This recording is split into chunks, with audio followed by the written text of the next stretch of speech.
Hey, I'm Will and Noble Locksmith, and you're watching my YouTube channel, Car Key Wizard. I'm an automotive locksmith, and while I definitely don't know it all, I have learned some tricks along the way that I hope will help you while you're out in the field. One thing you can do to help me out, though, would be to subscribe to my channel. And if you like my videos, leave a comment or ask a question, and I'll get back to you as soon as I can. I make a lot of videos, so if there's something you'd like to learn more about or a video you'd like to see on a car we're working on, just let me know in the comments and I'll put it up as soon as I can. Thanks, and I hope you enjoy watching my videos.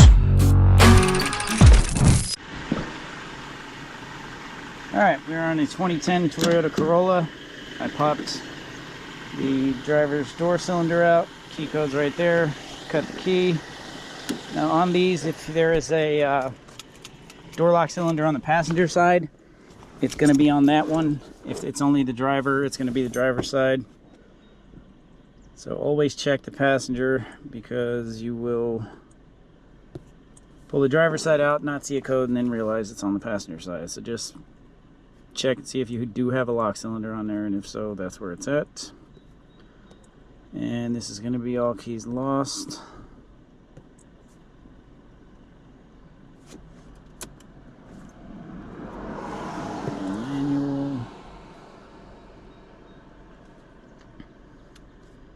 United States Corolla 10 to 11. It is a blade key. This is a 4D chip, 4D67 chip,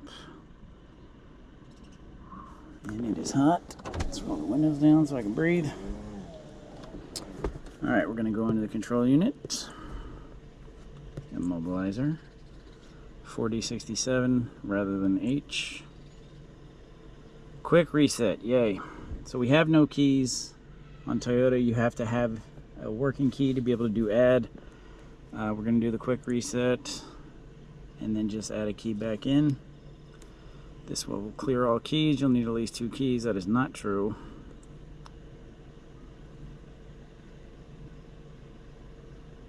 So what you're looking for to know that it did the reset, I don't know if you can see that with the shade here, but this is the immobilizer light. When that comes back on solid, the immobilizer has been reset. That you're looking for a solid immobilizer light, whether it's down there or on the dash. Alright, so we're just going to put the key in. Do not turn it, wait for 5 seconds. We're going to take it out. We're going to do that again. And then we're just going to turn the key. It takes about 5, and the immobilizer light will go out, and we will be good to go.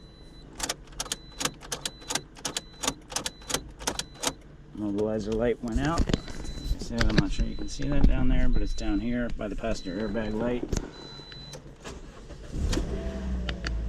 Fires right up, and we are good to go. And like I said, Toyota will tell you it needs 2 keys. It's just not true.